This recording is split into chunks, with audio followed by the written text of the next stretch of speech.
As Mike says, basically FDM Group is a international professional services provider. Basically means we've got clients all over the world, got 150 UK wide. A lot of those are based in kind of Leeds, London, and Glasgow, where our offices are based. And these clients will come to us with issues such as kind of tech or business issues. So let's say they need a whole new cloud network setting up, they'll come to us and we'll provide people who have those skills to help them out there to do whatever the project is that they need. So a bit of what we'll cover, I'll just kind of go through things quickly. Do feel free to kind of drop any questions in the chat and I'll kind of get to those at the end. And if not, just feel free to reach out to me on LinkedIn. As you can see at the bottom, that's my name. And you'll see a picture of me with a little bit more hair than I have now. So that picture right there. So my name's Elliot. I am a graduate recruiter and university partnerships consultant for FDM. That basically means I do events like this where I go and speak to graduates who are maybe a little bit unsure about the industry they want to get into after graduating. And as well, I help those people along the process before starting with FDM. So I personally, I come from a town called Castleford, if anyone's ever heard of that. It's about 20 minutes outside of Leeds. I graduated from the University of Lincoln, where after graduating, I moved straight to Leeds and straight to a job with FDM, helping grads basically decide what they want to do. So what is FDM and what do we do? So I said at the start, we are an international professional services provider, but that's a fancy name for basically saying what we do is we've got multiple schemes. So we've got a graduate scheme, an ex-forces, and a returners to work scheme. So basically all people with lots of transferable skills, and we recruit those people for those transferable skills. And in terms of graduates, we don't look for any specific degree backgrounds or anything like that. Instead, it is focused on those transferable skills, which I'll go over in a bit more detail a bit later on as well. So what happens once you're hired by FDM is we give you 6 to 14 weeks training in an area of tech or business. So we've got some really techie ones like software development, software testing, some really business focused ones such as business analytics and so on, and some which are kind of a nice blend in between those two areas as well. So even if you've not done a tech degree, you can always come to us and train up in a tech role. That's completely fine. And what we aim to do at the end of the training is to give you a speciality which you can then help our clients with if they come to us with an issue which requires that speciality. So the deploy section there, so the next window, I guess. So we deploy people who have trained with our clients for a period of 2 years. And why it's 2 years is it gives you enough time to really work on multiple projects. So this could be multiple projects with one client, or it may be multiple projects with different clients, but it gives you enough time to really gain that experience you need to be able to basically start your career yourself afterwards. And that's exactly what we do. We offer a few options after kind of the placements. So you can stay with us. We continue to get you those roles. You don't have to worry about searching for jobs. We'll be doing that for you and getting you those positions with our clients. Or what you can do is you can transfer over to the client. So a lot of people do this as, you've worked for a company for 2 years or worked alongside a company for 2 years. It makes sense for them to hire you. And if you like it there, then it kind of makes sense for you to maybe transfer over to them permanently as well. Or thirdly, you don't have to do either of those two things if you don't want. And what you can do is you can leave and explore your own opportunities completely fine. And what we do is we keep an open door policy. So if you ever do fancy coming back and continuing to get those jobs with us, that's completely fine. We'll accept you back, no problem. So that's roughly what FDM do. Again, as I said at the start, if you do have any questions, just feel free to drop them in the chat and I'll try and answer those quickly at the end there. So our clients, and I've been saying the word client a lot, and I've been these will be the clients you'll be working with. So a few are going to jump up on the screen. So we've got 150 UK wide, and we've got around 30 plus sectors. So as you can see there, investment banks to public sectors, got other areas such as like production and sort of kind of the public sector, as it says there, and a few other sectors as well, such as like entertainment and travel. And as you can see from the little map in the corner, they are based all over the UK, but just to give you some of the ones in Leeds. So as a lot of you guys probably know, Leeds is a very big up and coming tech kind of tech hub. So there's a lot of companies moving into Leeds, as basically they've seen it as an area where they can move in pretty cheap in the offices compared to places such as like London or Birmingham, and basically be able to set up their tech companies here in Leeds. So a few of our clients, a few of the people we work with in Leeds, NHS Digital. If you've seen it, the NHS Digital building is the old hospital. We've got quite a lot of people based in there helping them with sort of the track and trace, and then whatever they're kind of working on nowadays. People are helping with that. We've got companies such as DWP, and then just outside of Leeds as well, there's a few other clients such as HSBC, which is more towards kind of your Sheffield area. But yeah, there's lots of clients in lots of different sectors across Leeds. And as well, not sure I should tell you, but there's also lots of companies we don't currently work with as well in Leeds popping up. So just a few stats about inclusivity. Obviously, I said at the start, we don't require any specific degree backgrounds as well. There's no sort of pressures on any sort of other backgrounds as well. So we've got lots of people from different nationalities working with us, and lots of other kind of statistics there as well.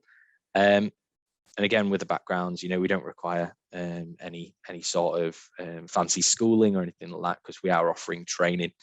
It is only fair that we kind of keep it open to everyone.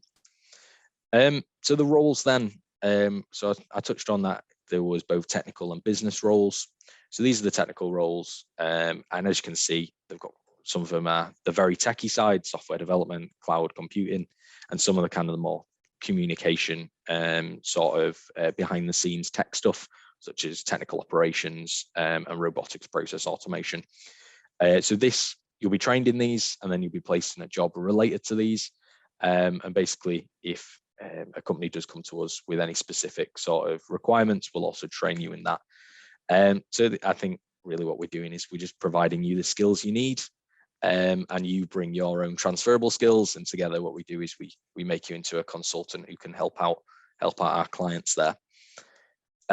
So business roles, yeah, same again. There's some really business focused ones, but there's some others which are quite interesting, such as risk regulation and compliance. So again, you are working in tech.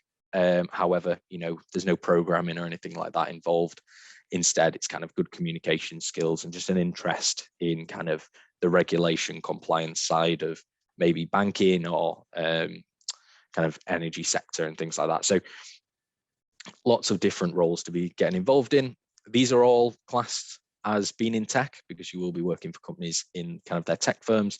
However, that doesn't mean everyone here needs to know how to code Python or needs to know how to write JavaScript or anything like that. Obviously, you have to bear in mind in tech, there's lots of different jobs going on, as well as kind of the programming development side as well. So I put the same slide on twice there, my apologies. So I touched on at the start as well, we are looking for these transferable skills. So a lot of companies do this, where instead of kind of looking for people who are ready straight out of university, we're looking for people who still have that willingness to learn, that kind of willingness to go outside of the comfort zone a little bit, and kind of learn new skills and so on. So these are the strengths that we look for at FDM. As you can see, a few cheesy names there, but the descriptions are pretty good. And you'll find, if you do have a read of a few of those, everyone has these to some extent. And it'd be the case that in interviews and in kind of when you're trying to find what you want to do outside of university, it's the way in which you phrase your experiences, which definitely help you in the interviews. And, don't think because you can't write, I keep saying it, but if you can't write Python, doesn't mean you can't work in tech. And it's the same that, you're coming out of university, you shouldn't have all the skills relevant for a job. You're there to learn as much as you are to offer something as well. So just kind of bear that in mind, that you do have these transferable skills. The names may change, but the skills roughly stay the same. And yeah, so it's kind of up to you guys to really push that on the companies where you're applying. So yeah, they're the ones we use. We use this throughout our interview process. These are what we're looking for. And if you were coming to FDM and you wanted to kind of get involved in the application process there, someone such as myself, so one of the graduate recruiters, will basically tell you all these and make sure that this is what you're saying in the interviews, and trying to really find in that experience which suits the role in which you're going for. So I mentioned there the selection process or the application process, and obviously this is the FDM one. Online application, telephone call. Don't worry, it's not a proper interview. It's just basically asking a few questions I've got to ask, a few tick boxes and things like that. But it's just more of a discussion around the role. As much as we're trying to find out if we're a good fit for you, as much as we're trying to find out you're a good fit for us, you're obviously trying to find out if we're a good fit for you as well. So that's a great time to really discuss this with your recruiter and really see if FDM's right for you and which of the roles kind of would be a good fit for your existing skill set. Video interview, just looking at those strengths basically, but this is also a really good opportunity to gain feedback. So a recruiter such as myself, obviously will watch that, record it, and then mark it, and then feedback to you with basically improvements and what you did well as well. Online tests, just looking at a few attributes. Final stage interviews, these are kind of the big stage, and what this is it's an interview or 3 interviews with 3 members of the business. And don't worry, this isn't there to intimidate you. Instead, we do this to avoid biases and to make sure we're getting a full image of you. And we combine the scores at the end to give you your final interview score there. And if you are successful throughout all these stages, you will be offered a position on FDM's graduate program, and then your training will begin. And then that process I mentioned at the start will come along. So yeah, that's basically what FDM does in a bit of a nutshell there. So if you are interested, if you want to maybe speak to someone such as myself, so one of the recruiters, if you give this link a scan, or this QR code a scan rather, that registers your interest, gives me basically your email, and I can just drop you an email saying, are you interested in a call, or maybe have you got any questions you want to ask? And it does change, mix my day up a little bit. So I am always happy to answer any questions anyone might have there as well. So yeah, that is basically FDM in a nutshell. So is there any questions anyone has about what we do, or kind of anything to do with kind of tech or careers in Leeds that we offer as well? Hi, Elliot. I know I wasn't going to jump into this, but somebody sent me a direct message, so okay. I thought I would just come in and ask you that. So they've asked, as an international student, do you offer sponsorship for people? Visa sponsorship, I'm assuming they're talking about. Yeah. So unfortunately, we are unable to, and this is due to the fact professional services, you work with third-party clients. So due to the fact you're employed by FDM, but you're being contracted out, you'd have to have the right to work in the UK, unfortunately. But yeah, sorry about that. That's brilliant, thank you. Oh, sorry, I've had another one. Are there any opportunities in the field of marketing and communications? In terms of marketing then, so we see ourselves, or how our business kind of runs, is it's IT focused. So in terms of marketing, in terms of the graduate positions, no, basically. But we do have, if there is any kind of second years in who are looking for placements, we do have a marketing assistant placement, marketing events and recruitment assistant.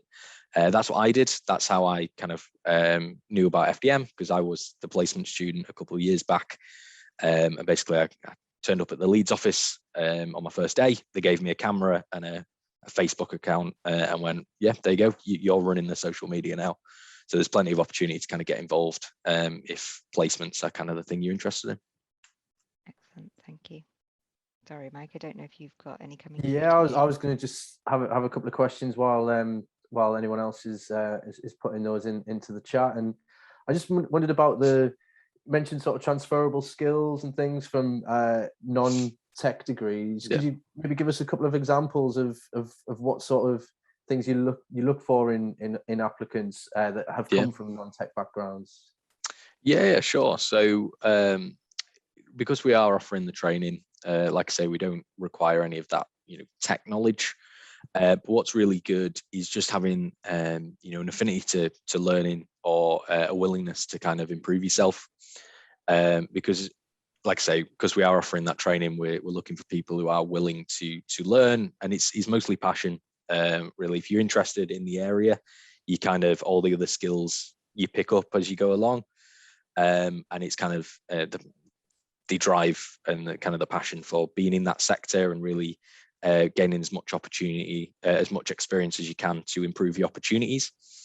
But I think there's loads of little things that you don't really realize, but through university, what you've been doing is you've been managing multiple deadlines at once. You've been reviewing information and reporting that back.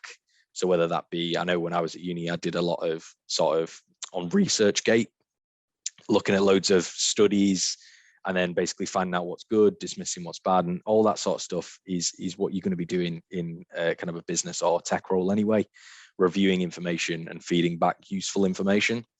But obviously, each of the roles require different transferable skills, but I think everyone kind of, through university students, you've shown that not only do you, I guess, enjoy learning because you've gone to university, but you're also pretty good at it if you've graduated. So there's kind of those skills as well. But yeah. No, thank you for that. Thank you. And then I was just wondering as well that you mentioned that at the end of the 2 years, some of your consultants, they either sort of stay with yourself, stay with the client, or look to explore other opportunities. If you get to the end of that 2 years, or when students, graduates get to the end of that 2 years, what are the kind of key skills and things do you think that they would have learned over that 2-year period that they can sort of, talk about and look to implement when if they do look at exploring other opportunities, or can implement by staying with yourselves or with the client? So basically, you'll be working with the clients, and we say with because you'll be working on their systems, with their teams, maybe even in their offices. So what you're doing is you're picking up as many skills as you can from that. And during that time as well, what's a bit different is, instead of going in kind of as a junior level and learning in a company and building yourself up that way, instead how it works is, because you're trained up in a speciality, you'll move over to a company and they'll kind of see you as someone with that speciality. So you've just got kind of a good level of responsibility. Obviously, you've got your managers and things like that you can go back to, or your trainers who, for any technical questions, and that kind of support network from FDM. However, we are giving you the opportunity and kind of the responsibility to really be responsible for your own development once you're out there. Like I say, there is those supports. You can always, talk to, mentors and things like that from FDM. But at the same time, like I say, we are giving you that responsibility to really develop yourself. And in terms of like transferable skills, what you've been doing is, you've been able to adapt really well. If you've moved from multiple clients, you've adapted to each of those networks, kind of the softwares, the programs they use. So those themselves, that itself, just having the experience and really having the wealth of experience as well, just makes that you're just more adaptable to any sort of new role which comes at you. And as well, if you do kind of need any sort of technical, we do offer things such as like LinkedIn Learning and upskilling sessions as well. So you can always jump back and kind of upskill yourself before going out onto client site again. So really, there's a range of different things that you could end up learning. Really, I suppose it depends on the client a little bit and things.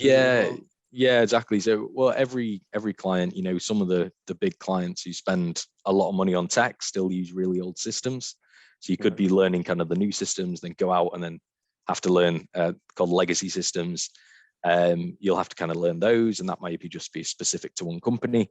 But all kind of the new systems and things like that are starting to get leveled out everywhere. Like things such as cloud. Cloud's a really big industry at the minute. And it's not just cloud engineers, it's, BAs to be able to set up those cloud networks. It's the tech ops people to be able to support kind of the business side of setting up those networks as well. So, you know, sometimes tech, when you're using the terms, it can sound a little bit boring, but I can promise it's not. There's lots of different things to get involved in. And again, you don't need to know programming to work in tech. I have no idea about code, I'm being honest. And, you know, I help people get jobs in tech.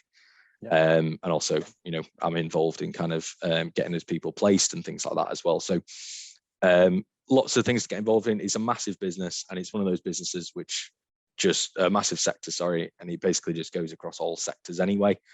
So if you do want to kind of be able to jump across sectors and use your transferable skills across multiple sectors like transport, media, you know, the public sector, the private sector, all these sort of stuff, you basically tech's kind of a good way to do that. Yeah, it really does sort of cover all industries, doesn't it? Tech, you can't, this day and age, every industry sort of falls back on it, doesn't it? Well, has it as a foundation for what they need to do. Has anyone else got any other questions? Please do, you know, like I say, put them in the chat, or if you wanted to just come off mic and come off mute, sorry, or if you might, we can do that as well, I'm sure. But just, I had one other question just about the online tests. Yeah. Could you just let us know a little bit about sort of what they're kind of testing, yeah, what sure. Maybe what format they take, and if there's anything students can do to sort of prepare for those in terms of their, you know, sort of revision and preparation beforehand. Yeah, sure. So the tests are numerical and verbal reasoning. It's out like a bit of a game. You'll have definitely done them before, kind of applying to any of the jobs. It's just basically testing reasoning skills and seeing if there is any areas which we need to focus on in the training. You know, I'll be honest, you can fail the tests, but they're not there to trip you up. They're not there to kind of see who's got an A star in A-level maths.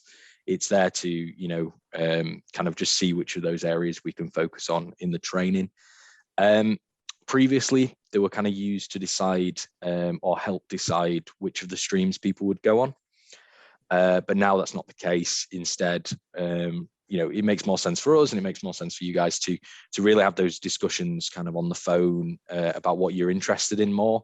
As like I said to you, Mike, earlier, it's kind of the passion and the drive to succeed in that area is kind of the main focus of what we want our candidates to kind of have. And having that sort of, I guess, drive sounds a bit cheesy, doesn't it? But having that sort of drive to succeed as a cloud engineer or as a business analyst is kind of the main thing we're looking for. But to jump back to the test, sorry, I've gone a bit off topic there. So those are the first two, verbal and numerical reasoning. We've got set notation and Venn diagram, again, just sort of like a reasoning, kind of like a reasoning test. And then we've got IT aptitude as well. And this is just basically having a look at how much you really know about IT to begin with. And again, just to see if there's a focus of the training there as well. But before this, if you do get to this stage, we send out a preparation email, and we also kind of say, you know, if you do have any questions throughout, if you need them extending for any reasons, then just let us know, because, you know, at the end of the day, we're trying to make that as fair as possible. So if it is the case you won't be able to do a test, or you really struggling with a test, then, you know, it's only fair we jump on and have a word with you and see what we can do to help there. Oh, brilliant. I think that sort of support through the application process is going to be really valuable for students, you know, applying. And so students can register their interest at the moment through that QR code that you mentioned. And yeah, is your kind of application process, it's sort of open kind of all year round, is that right? Yeah, so it's all year round, like you say, and also we have start dates all year round as well. We also currently hiring people in the final years. Basically what that means is we just go through the application process, but a bit slower. Obviously being a lot more lenient on kind of when those tests need to be done and things like that, because you guys got deadlines and papers and things to write. So those are open, and we are being, you know, quite flexible. So do feel free to apply now. It doesn't mean, you know, you have to start next week or anything mad like that. It's completely up to you, kind of when you want to start. Brilliant. Brilliant. Any other questions from anyone on the call? We've got a couple of minutes before the next we go into the next session, but has anyone got any other questions that they would like to ask Elliot about FDM, the application process, the roles?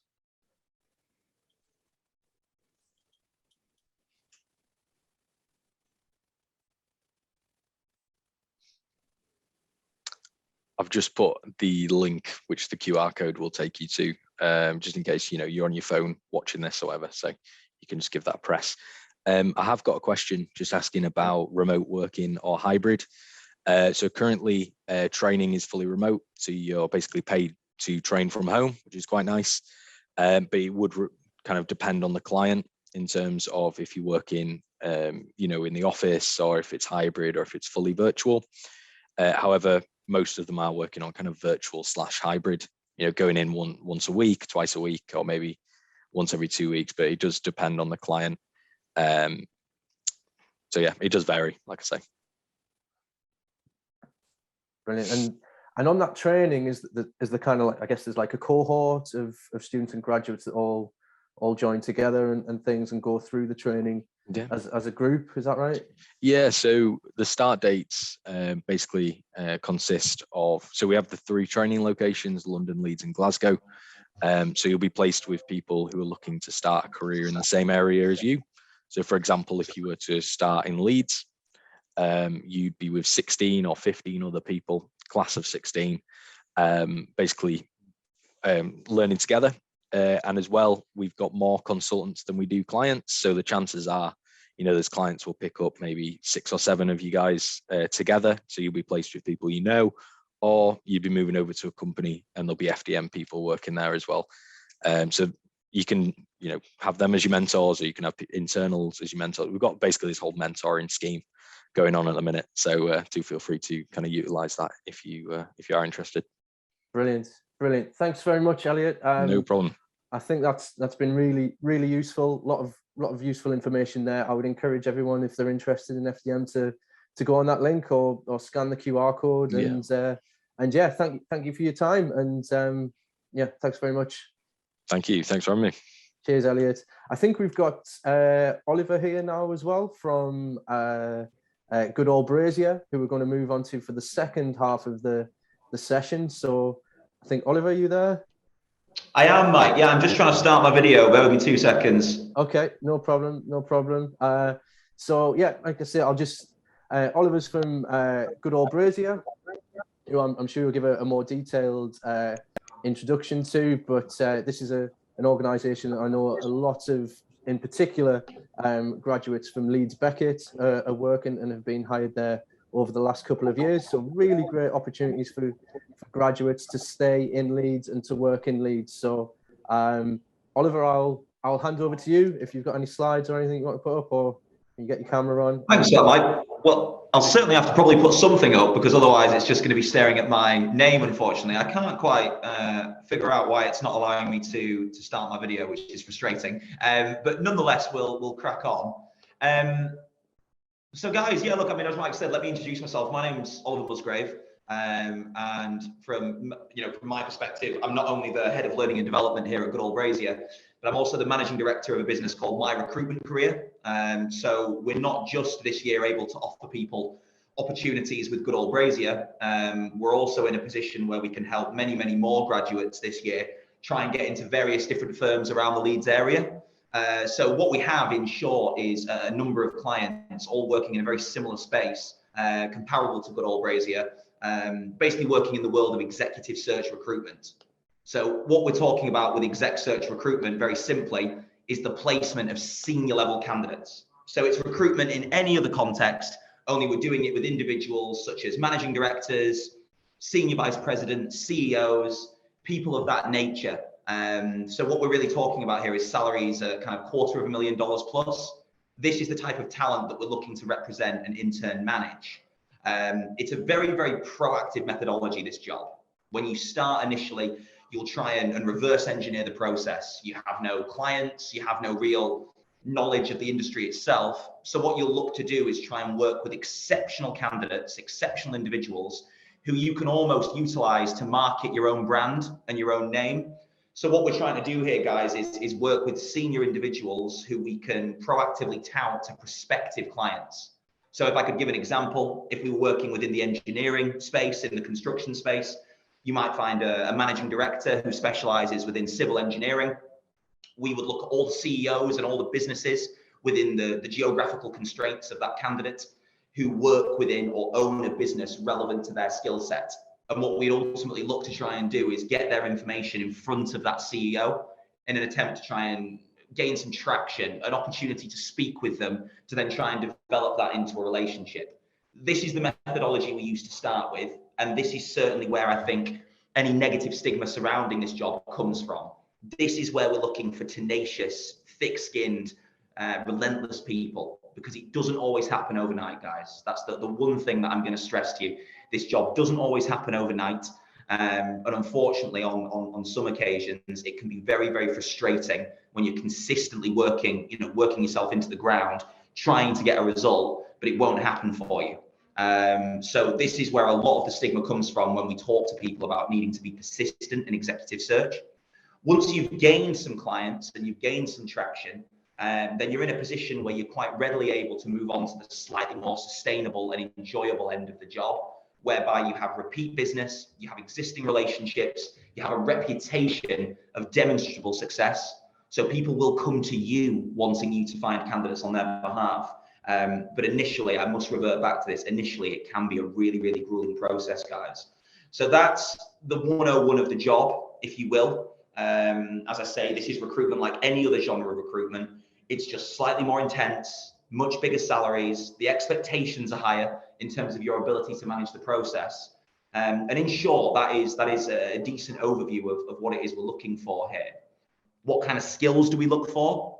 We're looking for confident, well-spoken, outgoing, meticulous individuals, attention to detail, a desire to work hard, and an overwhelming sense of a need to be successful. These are all massive, massive elements of this job. And I have to say that for those who aren't overly competitive or don't have a desire to kind of work extra hours to kind of accrue that commission, I wouldn't have said this is the environment for you. However, if you do see yourself in the personality type that I've just described, we teach you the job. We don't need you to come with any experience. For us, transferable skills is your personality. Maybe you've been involved with extracurriculars at university. Maybe you play sport. Maybe you're the chair or the treasurer of a club. Whatever it may be, we're looking for dedicated people who have a real drive to be successful. So that's probably the greatest overview of the job and the characteristics that we look for. Pros and cons of this role, and I think it's really important that I'm honest. I know lots of people want to sell you all the best elements of a job, but unfortunately all jobs come with negatives. I think the most negative perceptions of this job would all be centered around longer hours, the rejection you have to deal with, and the frustration and disappointment that one has to endure whilst trying to become successful in this role. They are undoubtedly, the sort of three perceived negatives. From my perspective, I don't believe that anything else really is sort of a negative aspect of this job. The pros, to move on to quite quickly, it's a very fun and stimulating environment.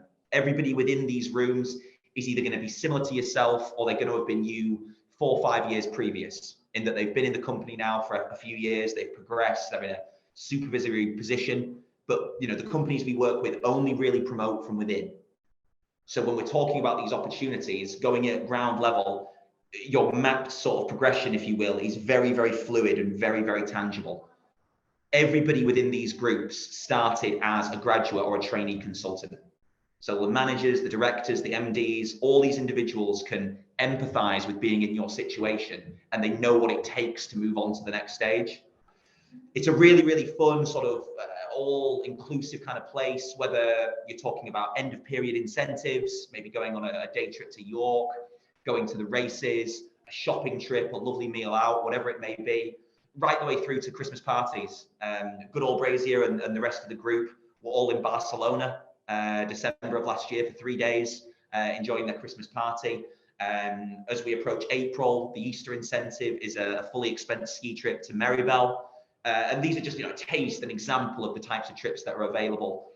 Each company will offer an end of year incentive, whether it's a Rolex, whether it's a spend on corporate clothing, whether it's a sort of trip to the other side of the world. There will always be a degree of incentivization, in this kind of role. So for people who are financially driven, for people who have a desire to quite rapidly rise to that stage of sort of financial freedom, then certainly this is a very, very appealing job for people with those aspirations. Most roles, most careers, regardless of how lucrative, there will be some kind of years served, some kind of experience that you need to accrue. To my knowledge, exec search recruitment is one of the only truly meritocratic environments that we have in the professional world. And I have examples, demonstrable examples, of people who've been in these businesses for 12 months and have managed to accrue up to and over six-figure earnings for themselves in their first year, both in Leeds and London. So it's something which is very, very tangible. Our minimum expectation for a graduate consultant would be £35,000 to £40,000 in year one. And that's with a £22,000 basic salary. So that is what we expect of people. And as I say, it's a short failing on our part as well if we can't get you there. So it is very, very lucrative, guys. That's a huge driver for a lot of the people who come into this space. But ultimately, I have to sort of round that off and stress to people that the support function, the training, the relationships you'll develop, the banter, the atmosphere, the stimulating environment that you have in one of these offices is a truly, truly enjoyable place to be. I'm a bit of a fossil in this industry now. I've just turned 31 last week. I've been working in this space since I was 20 years old. And whilst understandably biased, I could not recommend this industry and this role to you anymore. I wish that my camera was functional at present so you could see how serious I am, but it really is something that's very dear to my heart. And last year we were able to take 65 graduates and sort of help them into this space. We've grown as a function, and I'm really, really proud that at this stage of the year already we've placed just shy of 40 people across Leeds, Manchester and London. So there are hundreds, literally hundreds of opportunities through ourselves, guys, and we would be delighted to speak with each and every one of you if there's any level of interest regarding this kind of industry. I'm definitely going to leave links to the Goodall Brazier website, the My Recruitment Career website, my email address, my mobile number, and all I can say once again is I would implore anybody, I'm sure we'll have time for Q&A now, but I would implore anybody who's got any level of interest in this role to contact me directly. I will make the time to speak with you personally and talk about how this role fits and whether or not it's going to be a realistic option for you moving forward. So yeah, I appreciate that's a reasonably sort of quick overview and summary, but I'm mindful of the fact you guys have got a lot of these things to listen to today. So I wanted to be as concise as possible. I'm obviously happy to sort of take any questions. I do have a couple of sort of case studies to share, examples of people from Leeds Beckett actually who've been very successful in this business. But maybe Mike, now's a convenient opportunity to open it up to any questions. I'm sure everyone's bored of my voice at this juncture. No, yeah. Thanks, Oliver, for such a comprehensive overview. I think it's really important, as you say, to highlight the opportunities at Goodall Brazier and some of the incentives and the benefits. But like you say, not every job is, well, no job is all perfect. So to highlight some of those, I suppose, challenges that come with it is really important as well, to make sure you get the right type of person applying. I just had a couple of things. You mentioned some of the sort of the transferable skills. It's all about personality. How can students and applicants show some of the things that you're looking for in an application or in a conversation with yourself? What would you say that you look for in those conversations? Yeah, that's a really good question. I think as far as an initial application goes and how you can stand out on paper, any form of cover letter, which we will always request on our literature. It's optional, of course. We do contact people without cover letters, but any kind of brief paragraph you can put together just to emphasize and underline the fact that you feel you are this person, you have these characteristics. Just telling us you feel you're outgoing and confident is enough for us to want to pick up the phone. And please, and whilst this might be a bizarre thing to say, take this advice for for your wider job searches as well. Don't be afraid of just stating the obvious. Sometimes as an employer, that's all we want to hear, that you perceive yourself in a certain light. So absolutely, with regards to your paper applications, tell us that we align with what we're looking for. Let us know that you feel confident that you meet the criteria, and that you possess X, Y, and Z. Obviously, in this instance, confidence, ability to be articulate, the know-with-all to sort of bounce back and continue going. So yeah, that's definitely my advice as far as submissions and applications go. Once you actually get in meetings yourselves, this is something that people constantly ask me, and it's a really simple one from me. Be as engaging and as enthusiastic as you possibly can be. If there's one common trait that I see amongst graduates in certainly the past 2 or 3 years, everyone I come across is bright. Everyone I come across is polite.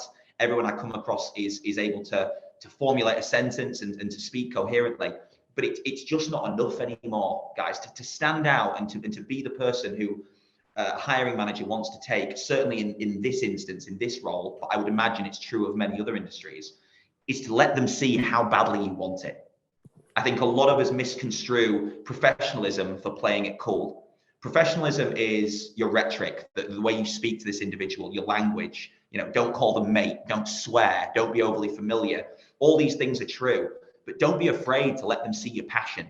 Don't be afraid to let them see that if you're given the opportunity, you would move heaven and earth to make sure that you're successful in this role. I think sometimes people are a bit too casual, laid back in their chair, trying to appear to be sort of calm on the surface. Let them see that you're not calm. Let them see that you really, really want this opportunity. And I promise that you'll stick in that hiring manager's mind. Brilliant. No, that's really good advice, isn't it? About sort of showing those attributes and that real desire, isn't it, to want to do well. Has anyone got any questions from the students? Just put them in the chat. That'd be good. But I've got a couple of others. Just while if any of those are coming through, if that's all right, Oliver. No stress. So you mentioned that it was obviously it's a very target-driven environment. But obviously the flip side of that is there's some obviously quite lucrative on-target earnings that you can achieve. How does it kind of work, the sort of the commission structure? Is it based on how many people you select and get into roles? Is there a percentage? How does it come about? That's a really, really good question, Mike. So the commission within our job is based per placement. So typically, and we'll use round numbers here so that it's digestible, we aim for a very, very senior salary. So as I said, $250,000 plus is the idea. But if we use 100,000 as a nice round number, which to be clear is not to be sniffed at, it's still a very good piece of business. If you were to place somebody on £100,000, we would charge a percentage of their first year's remuneration. So in short, a percentage of that 100 grand that they're going to pay them in the first year. In most instances, we're looking to float around the 30% mark.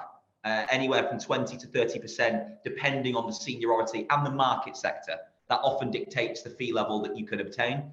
But if we were to say 25% as a decent average, you'd be looking at a £25,000 fee for the company.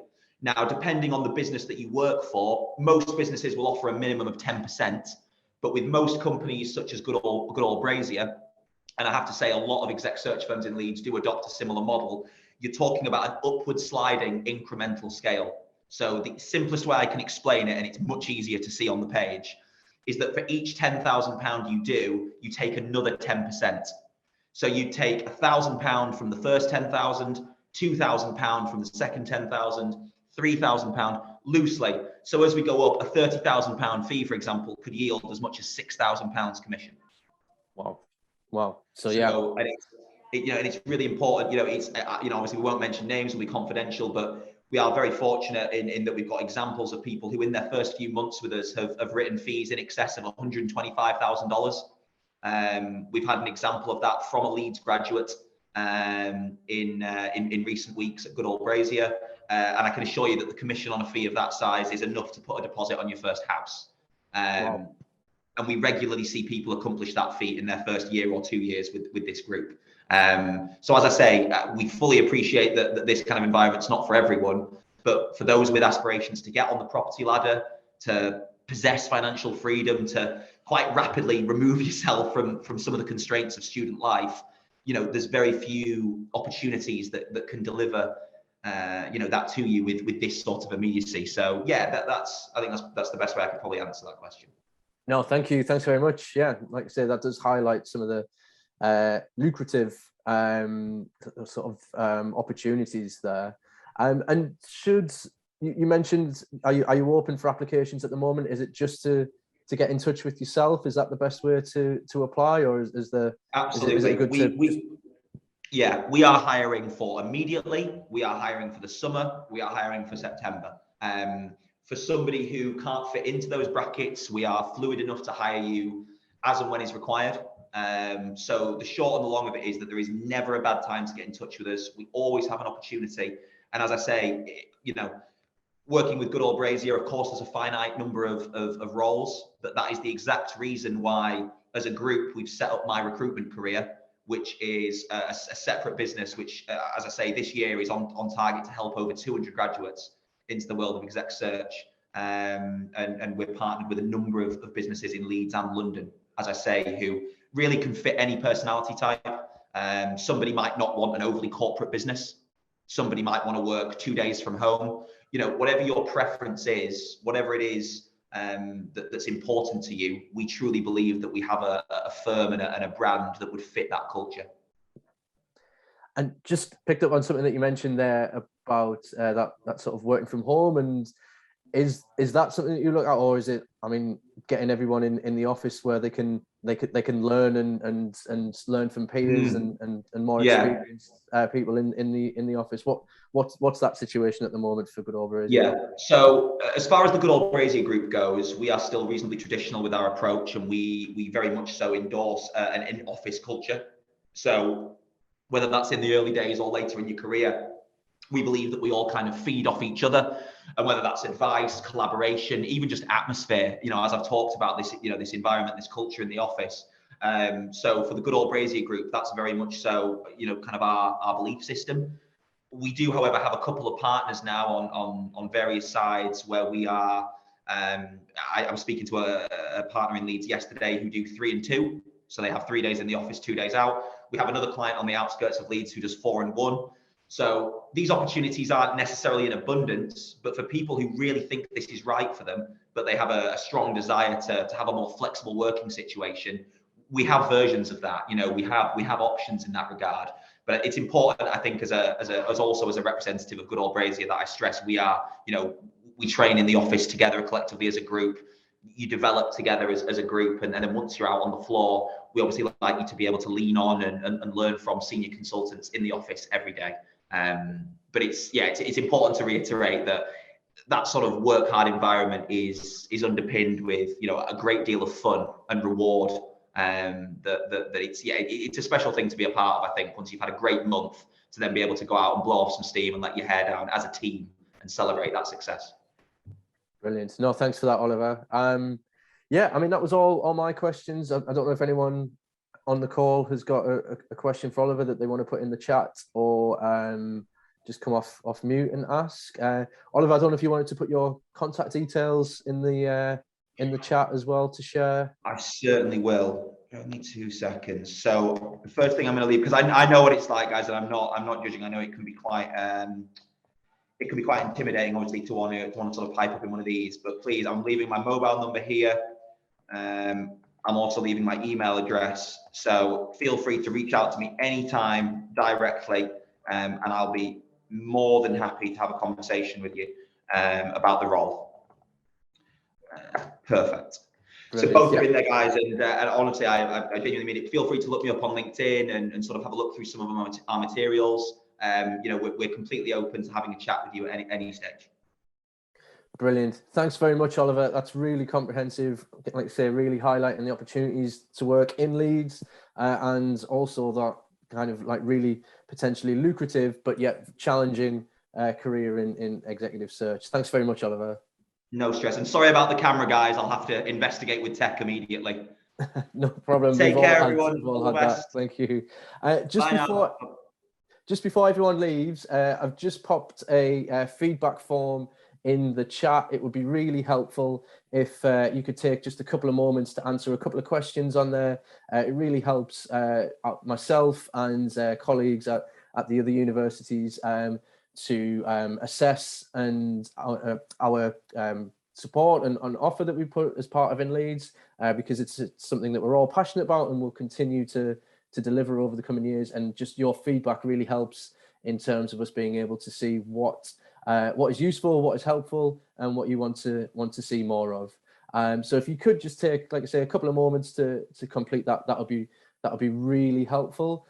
We have got more sessions taking place over the course of the week as well. There's another session this afternoon, plus there is 3 sessions tomorrow. So tomorrow we've got a graduate panel taking place from 12 o'clock, where a graduate from each of the 4 universities involved will be coming on to let everyone know what they wish they knew as a graduate. Later this afternoon, we've got at 4 o'clock, we've got a session on focusing on SMEs. So that's small to medium enterprises within Leeds. So it's basically looking at opportunities in those smaller businesses, how they differ from larger organizations, and why they are looking for graduate talent from the city. And like I say, following the alumni panel tomorrow, we've got a couple of sessions, one at 2, one at 4. We've got 2 o'clock, one on public sector and policy. And then at 4 o'clock tomorrow, we've got one on growth sectors. So basically some of the industries that you maybe don't always realize that are in the market for graduate talent. So that's everything from me and Ellie from Leeds Arts as well, who's on the call. And if anyone has any final questions for either of us, please go ahead. But if not, thank you all for attending today. Thank you for your time. Hope you've enjoyed the session. Please complete the feedback form, and hopefully we'll see you on further sessions later today and tomorrow. Thank you very much.